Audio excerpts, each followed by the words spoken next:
I'm psychologist Dr. Bryan Violet, and on today's Snapshot, we'll be highlighting my conversation with Bobby Angel. He's an author and podcaster. We'll be taking a closer look at his book, Gaming and the Heroic Life. This is the Catholic Center Show.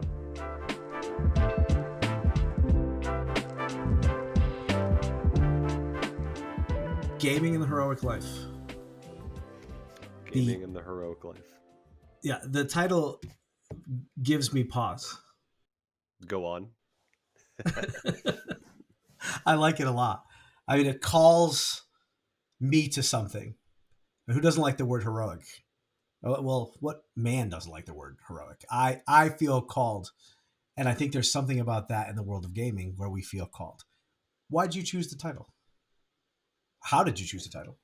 Well, originally it was video games and the virtuous life.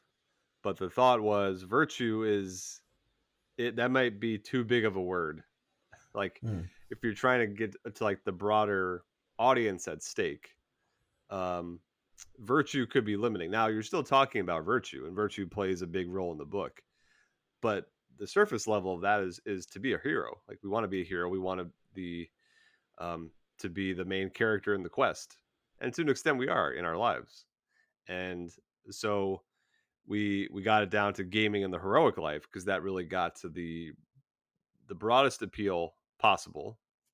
We pray to reach people, because I was raised cradle Catholic and was the altar server, yawning my way through mass, daydreaming. Couldn't wait to get home to play PlayStation. Yes. Like that was more real. Has anything changed? now I have 5 kids who are in my way of the PlayStation. You still want to get to that PlayStation though. There's still the ache to go on the quest, to be on the journey, and yes. The religion piece is now infinitely more real. But I still delight in video games. I still play some of the current titles today. And it's been wonderful as well to slowly introduce our kids into it with prudence. Like our 9-year-old just got a Switch, and so introducing her to like, okay, like you prioritize your school and your prayer and socializing, playing outside, and then the gaming is like a cherry on top. Because I know how easily it gets sucked in. We can get sucked in, and it becomes the whole cake. I've never been sucked into games before. Of course you haven't. I love your point that in the book, which is like, yeah, they're pretty much built to be addictive. They're designed to addict you. So the pitfalls, I mean, you highlight the pitfalls a little bit, and the answer is virtue development. Yeah, because it's the same thing. You tell someone if they're going to Vegas to go gambling, like the human condition being what it is, and these machines and the developers behind them getting more and more sophisticated. You have to know thyself. There's a new Spider-Man game that is coming out, or I think it is out by the time this show airs. But the first, like the Spider-Man game on the PlayStation 4, it took so many different turns than the normal Spider-Man lore of where you thought certain villains were going. It told an original story. And I found myself daydreaming during the daytime about the game, not because I wanted to play it. I did, but I wanted to know what happened next. Like I didn't think they were going to go that direction, and wanting to know where the story went. And so, especially if I have a task, if there's a thing I'm trying to finish, I just have to know myself and not start a new game. I have to like just replay an old game that I don't really care about and I can relax with, because otherwise there's a mental excitement. That's how the late night gaming happens. Just one more turn. One more hour. One more hour.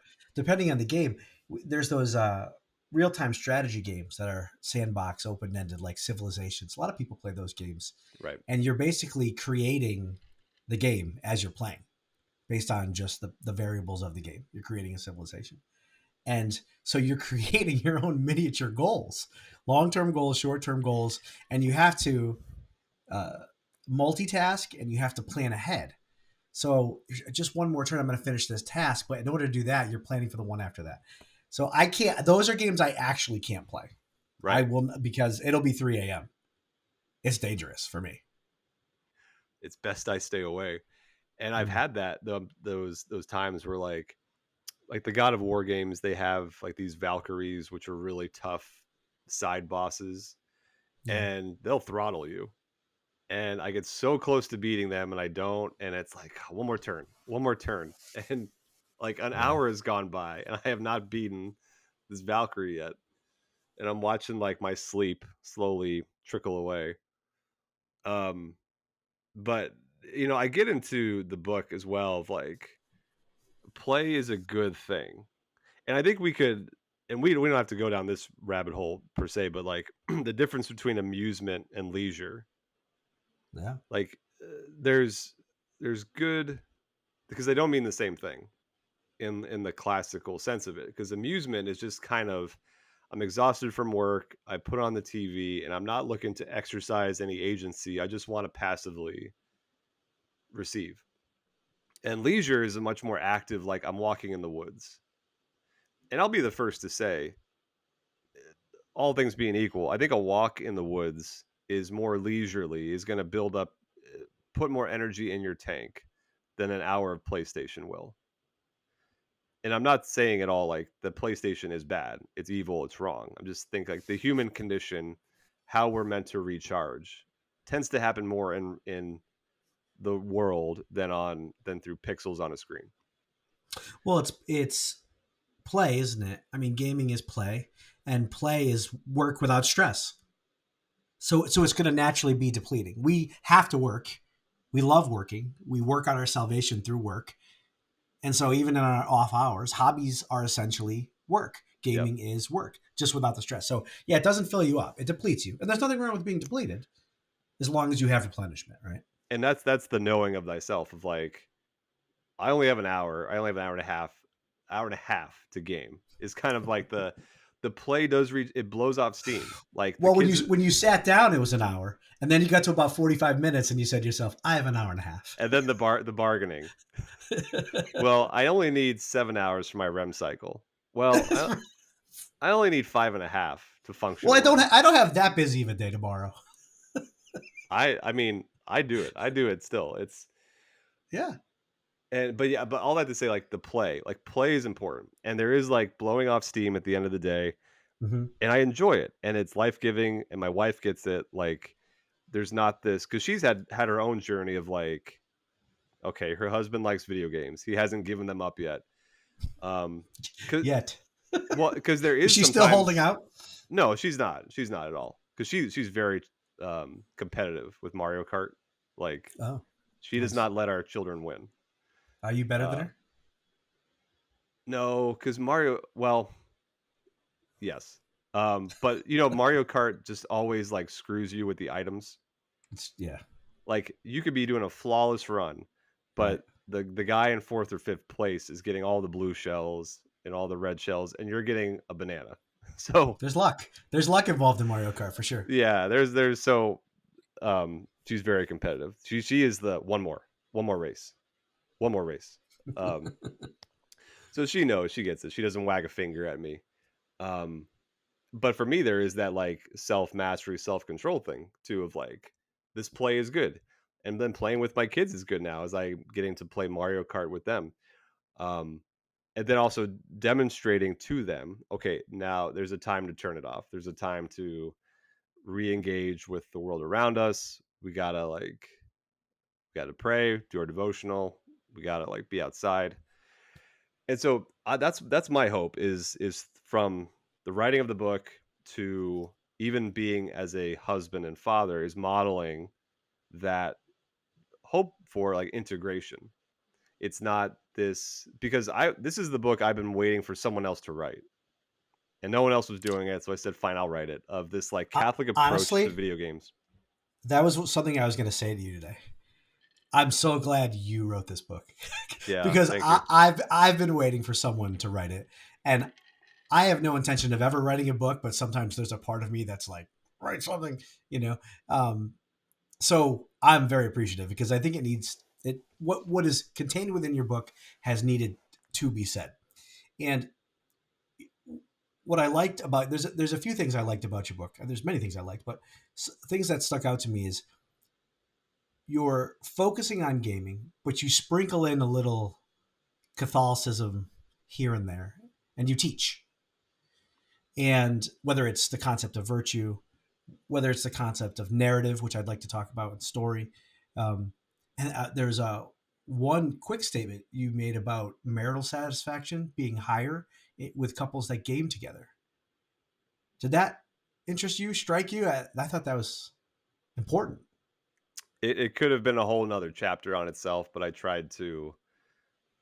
It was interesting, like even discovering that, where it wasn't just one spouse disappears and does this thing, but like we are doing this together. It's very male bonding, isn't it? We talk about how female bonding is direct. Yes. It's you and I looking at each other, and male bonding is you and I looking at it together. As long as there's some, like even just between two men, as long as there's some, hey, how's it going? How you doing? Maybe 10% of the time where we have that I thou dynamic, we're very comfortable learning about each other just by talking about that object that is independent of us. And so if you have a woman that's willing to enter into that space, it really helps us feel connected, actually. Even just and that's the advice I give to parents, is like to ask your kid, like, what do you enjoy about this game? Like, don't come out the gate wagging a finger, but say, hey, why do you love that game so much? In genuine love. Like, I want to know what you love about this thing. Help me enter your world. Yeah. And it helps the young person feel received and understood. Who did you write this book for? Because listen, as I was reading it, as a gamer, a part of me was like, yeah, I know. Like you said, when you heard the narrative that video games were dangerous, the gamer in you was like, no, they're not. So this is not a book for gamers. Who is this a book for? It is I'll put it in like a three prong here. One, it's a book for younger me. It's the whole like research is me search thing. I was gonna go there. Yeah. Are you working through some stuff in this book? I guess. It's great. It's great. It is. I mean, and my story's in it. My story's in it in the sense of being this gangly teenager who was not good at ball sports, and all my peers, it was like baseball and football and soccer, and if you couldn't do that, you weren't a guy. And I figured out I could run very quickly.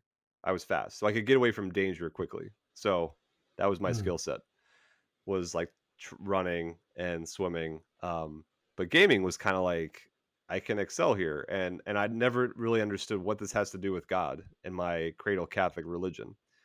So for all the young people, so it's for myself, it's for like the young people. I've done youth ministry ever since I got out of it, because that's really where I had my conversion. That's really where I woke up to the reality of God's existence. And I've always wanted to give back to the young adult, teen bracket. So for that altar server type who's yawning his way through mass and doesn't understand what God and religion has anything to do with the game I love. Yes. It's for that person, as well as families, like the parents who do find the subject to be a bit of a rift in the relationships and need to see like a comprehensive view of the topic. Yeah, I love that first point. And I come from a generally secular background before I had my reversion in maybe my early 20s, which wasn't that long ago. Sure, Dad. Looking back on my history growing up and the world that I encountered, I can see how God was calling to me through the world and my experience in the world, and that I was looking for him in different things. Gaming would be one of them. That's why I wanted to have you on here. It's a perfect fit for the Catholic Center Show, right?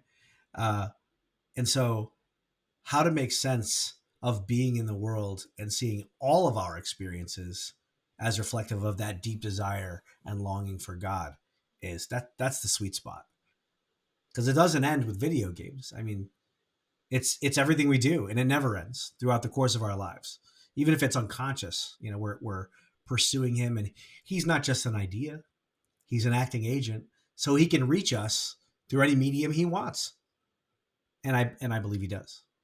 Well, and I'd say gaming possesses some of the best stories of today. And we're made for these great narratives. We're made for good versus evil. We're made for the hero's journey. Don't dismiss where there is beauty and community and goodness in games. Well, I think we have to leave space for that as a part of anyone's journey. Yeah. We don't know where that young man ended up. In my own life, I went through a period of no music, no video games. And I wasn't being hard on myself. I wasn't being rigid. I just became more concerned with other things. Like I became more concerned with spiritual matters, sports too, for me. I do enjoy sports. And then when I think ultimately I was looking for God in the wrong places. But then when I started to develop my Catholic faith and my spiritual life, then I was able to look at those other activities through a new lens and to see them as something more than an end, but what can be used temperately as a means to a deeper understanding of myself, to a deeper understanding of other people, a way for communion with others. You know, I often think about gaming or the potential for gaming as a personality test, both in terms of content, what types of games do you like, Right. and genre, like MMOs versus console games, or single player games versus multiplayer games, you know, strategy games versus, you know, first person shooters. And what does it say about the individual that they are attracted to a particular genre? Have you thought about that? I would love to know what you think about me in this Hmm. my genres of choice, because I have friends that they'll just play FIFA or Madden is kind of where they stop, and I'll sink 80 hours into Red Dead, and I just get lost. Like the mission is over here, and I get lost for like 3 hours just traveling in nowhere land. Sure. So you like that sort of space to spread out in a game. You don't stay on the rails. You like the Skyrims of the world, the Red Deads of the world, Yeah, where it's like a RPG, but you're not necessarily limited to the main storyline. yeah, the sandbox, big games. Listen. I this would be armchair psychoanalysis here, but because I don't know you at that level.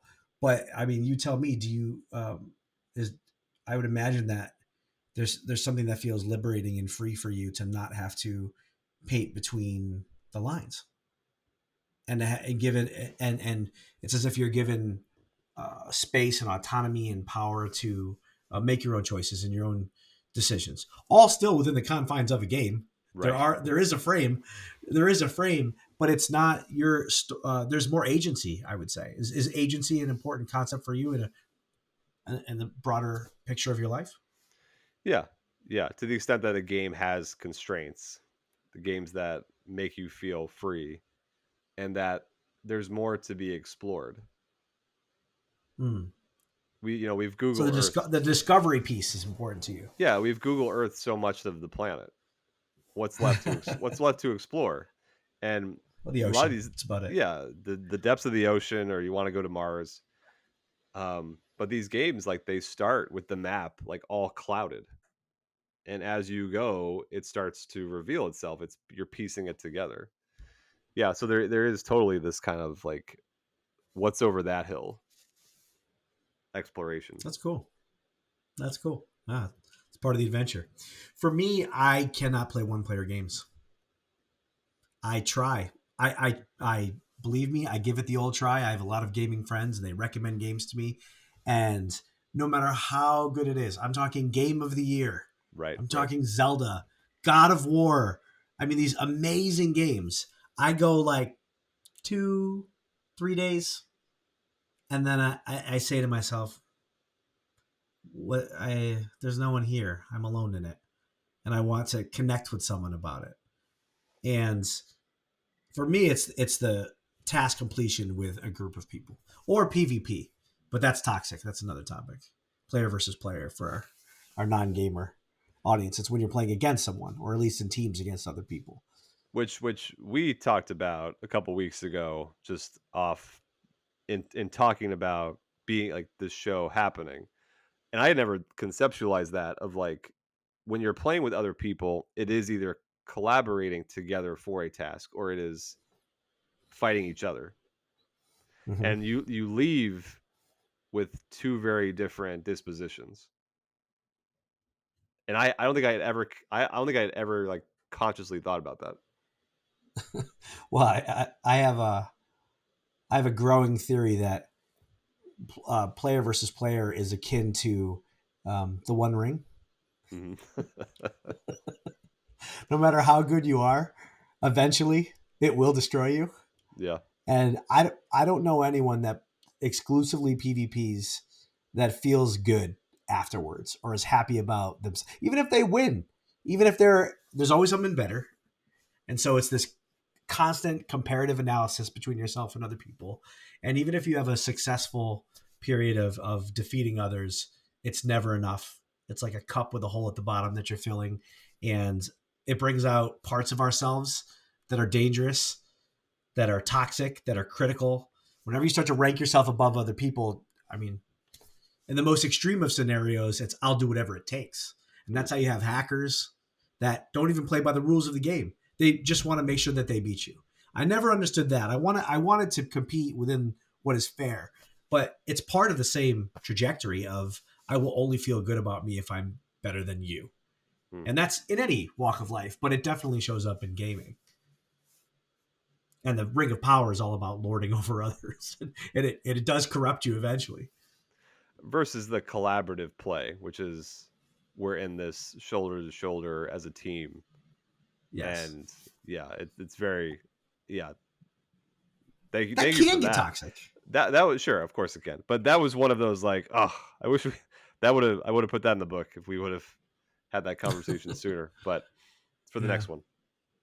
Yeah, yeah, yeah. The toxicity in collaborative group play is it can become our group against another group, another Right. guild, Mhm. another raid, another team, and if you're not pulling your weight, then maybe I don't care about how you feel. Maybe you're out of the group. Maybe I kick you out. Right? Some of the top level gaming guilds in World of Warcraft, I mean, the level of time, energy, and toxicity, it's very unhealthy, those communities. Yeah. But then you find some that are a little bit casual and social. And in those communities, they typically don't complete tasks very well Right. because they don't put in the work, you know? So the sweet spot is people who are serious but don't take it too serious. It's hard to find those communities in the collaborative play.